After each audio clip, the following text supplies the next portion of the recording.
Hon Andrew Mitchell next.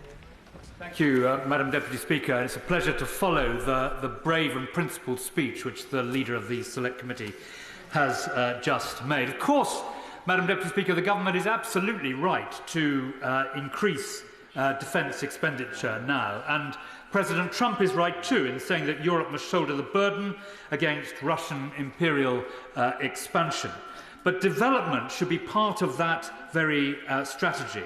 Development, defence and diplomacy are intertwined.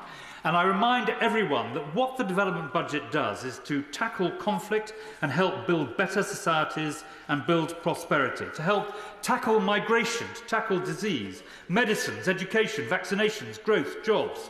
BII, with which I don't entirely agree with the Honourable Lady, but BII is an outstanding example of British success in terms of development. Transparency, accountability, anti-corruption, and of course all independently verified by the ICAI, the Independent Committee for Aid Impact, which is the taxpayer's friend.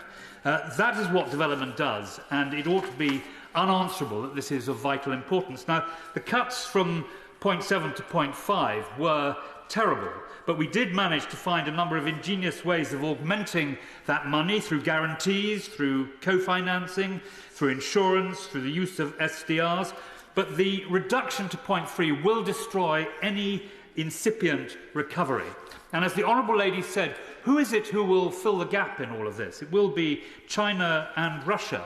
And of course it will be music to the ears of the many terrorist organisations which exist across sub-Saharan Africa. And the failure to do some of the things which the Honourable Lady set out so clearly will result in the clarion call of the terrorist being heard. And also, of course, this stopping and starting of development is very bad value for money for taxpayers. Now, I know that Foreign Office ministers will have fought against this terrible decision, and it gives me a chance to pay tribute once again to the Foreign Office and the civil servants and diplomats who work there. It is the finest diplomatic corps in the world. And I also want to pay tribute to the Right Honourable Lady for Oxford East, whose principled resignation letter, brave, will serve her very well. We all know that this is an example of the iron fist of number 10, conquering the extremely good arguments that will have been put up by the Foreign Office. Cynical, low-hanging fruit, and, in my view, entirely wrong. And many are horrified to see a Labour government, behaving in this way and bludgeoning development already badly damaged by the abolition of DFID and the previous cuts in the last Parliament.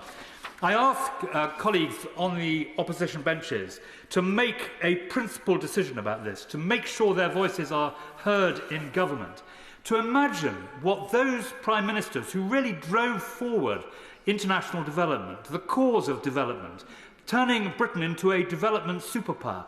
Prime Minister Blair, Prime Minister Brown, Prime Minister Cameron, Prime Minister May.